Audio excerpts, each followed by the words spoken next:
Hi, ఎలా ఉన్నారు? ఈరోజు నేను మీకు అమ్మమ్మ కాలం నాటి రొయ్యల కూర ఎలా తయారు చేయాలో చూపిస్తాను. చూద్దాం రండి. ముందుగా కడాయి తీసుకుని ఆయిల్ పోసుకుని అందులో ప్రాన్స్, సాల్టు, పసుపు వేసుకుని బాగా వేపుకోండి.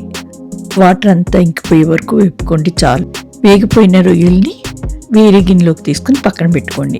ఇప్పుడు అందులోనే కొంచెం ఆయిల్ ఉంది కదా, అందులోనే కొంచెం ఆయిల్ పోసుకుని దానిలో కరివేపాకు, ఉల్లిపాయ, కొంచెం ఉప్పు వేసుకుని ఎర్రగా వేపుకోండి. ఇప్పుడు అందులో మింటు, జింజర్ గార్లిక్ పేస్ట్ కూడా వేసుకుని అది వేగిన తర్వాత ఒక్క టమాటా మాత్రమే వేసుకోండి. ఇప్పుడు అందులో కారం, ధనియాల పొడి, జీలకర్ర పొడి, గరం మసాలా, పచ్చిమిర్చి వేసి మరి కొంచెం సేపు వేపుకోండి. అంటే టమాటా బాగా మగ్గిపోయే వరకు. చూసారు కదా, మన టమాటా బాగా మగ్గిపోయింది కదా.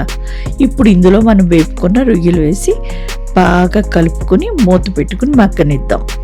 ఈ ప్రాన్ కర్రీ చాలా ఈజీ అండి చేసుకోవటం, బట్ టేస్ట్ అయితే చాలా బాగుంటుంది.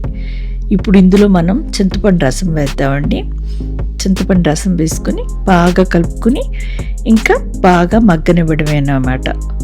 చిన్నప్పుడు అమ్మమ్మ వాళ్ళు టమాటాలు అవి వేసి ఉండేవారు కాదండి. నేను మరి ఒక్క టమాటా కూడా వేయకపోతే మనకు అలవాటు అయిపోయింది కదా అని ఒక్కటి వేసాను. వేసుకోపోయినా మీరు చింతపండు రసంతో చేసుకోవచ్చు. ఇప్పుడు ఇందులో కొత్తిమీర వేసి ఇంకొంచెం సేపు మగ్గనిద్దాం. చూస్తున్నారు కదా ఎంత ఈజీగా అయిపోతుందో. ఇంతేనండి మన రొయ్యల ఇగురు. చాలా బాగుంటుందండి. ఇది చింతపండు వేసి చేయడం వల్ల ఆ టేస్ట్ డిఫరెంట్గా ఉంటుంది. టమాటాతో కంప్లీట్ డిఫరెంట్గా ఉంటుంది. నేనేంటంటే మరి టమాటా కనిపించకపోతే మనకు అలవాటు అయిపోయింది కాబట్టి ఒక్క టమాటా వేసాను అంతే.